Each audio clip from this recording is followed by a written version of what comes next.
La Banque Populaire Occitane vous présente l'interview Objectif News de 18h. Banque Populaire, la banque qui donne envie d'agir.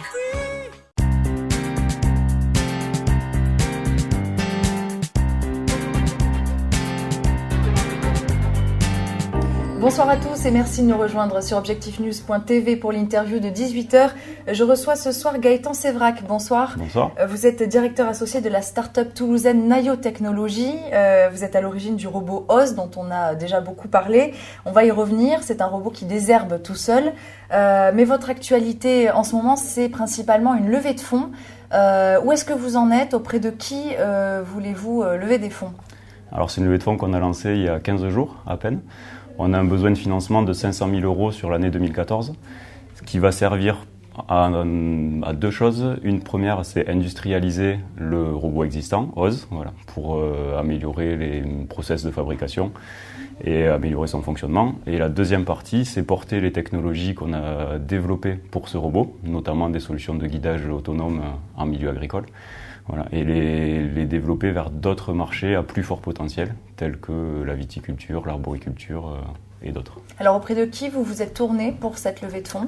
Alors cette levée de fonds, on a des investisseurs privés en direct. On la gère via une plateforme internet qui s'appelle Smart Angels, qui nous permet donc c'est du crowdfunding pour utiliser le mot à la mode, qui nous permet de gérer administrativement et de toucher un public différent d'investisseurs. Et ensuite, on traite aussi en direct avec des investisseurs privés, des fonds d'investissement publics un peu plus institutionnels, que ce soit les Capital Angels, Intelagri, d'autres fonds locaux. Votre start-up est née il n'y a pas si longtemps que ça. Vous êtes encore incubant à l'incubateur Midi-Pyrénées. Présentez-nous à nouveau ce robot Oz qui est sorti de vos locaux. En quoi est-il innovant et à quoi sert-il? Alors, on a commencé à réfléchir à ce robot pour l'agriculture en 2010, ça remonte. Après, on s'est très vite ciblé vers le besoin du désherbage, qui est une grosse problématique commune à tous les agriculteurs. Et on s'est dit qu'on pouvait faire quelque chose pour automatiser cette tâche qui prend énormément de temps si on ne la fait pas via des produits chimiques, du désherbant.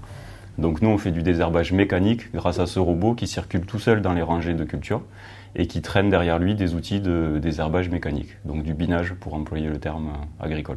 Combien coûte ce robot et est-ce que vous l'avez déjà vendu? Alors ce robot coûte 24 000 euros. On l'a déjà vendu à des clients qui sont aussi des partenaires de développement. Donc pour l'instant, on a vendu 5. Le premier a été livré, les autres vont être livrés là, durant l'hiver. Et l'objectif de ces 5 premiers robots, c'est vraiment d'avoir du retour d'expérience des utilisateurs en conditions réelles pour fiabiliser et valider son fonctionnement et aussi l'améliorer. On a déjà des utilisateurs qui nous ont dit s'ils pouvaient faire cette tâche en plus, ça serait mieux. S'ils pouvaient fonctionner de cette manière-là, dans cette circonstance, ça serait mieux. Donc on améliore, on y travaille tous les jours. Vous allez quitter l'incubateur Midi-Pyrénées en début d'année prochaine, donc c'est un peu le saut dans l'inconnu. Comment est-ce que vous vous préparez à ça?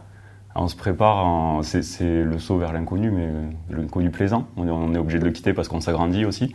On a besoin de locaux pour installer la nouvelle équipe qui s'agrandit. On a besoin de locaux pour installer un atelier d'assemblage pour les prochaines séries de robots.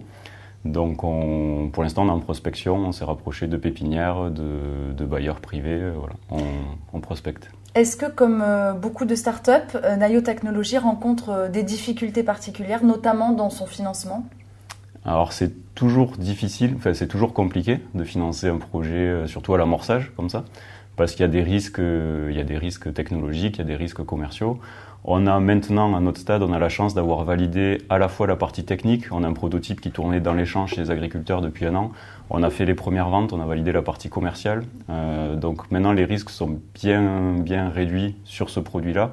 Et on va pouvoir s'intéresser à d'autres produits pour d'autres cultures où il y aura beaucoup moins de risques techniques parce qu'on va récupérer des technologies qu'on maîtrise et où on a de très forts intérêts commerciaux qui nous font dire qu'on n'est pas à côté de la plaque. Donc vous vous lancez déjà dans la conception d'un nouveau robot ? C'est bientôt, on est dessus. Dessus. Merci Gaëtan Sévrac d'avoir été notre invité ce soir. Merci de m'avoir invité, à bientôt.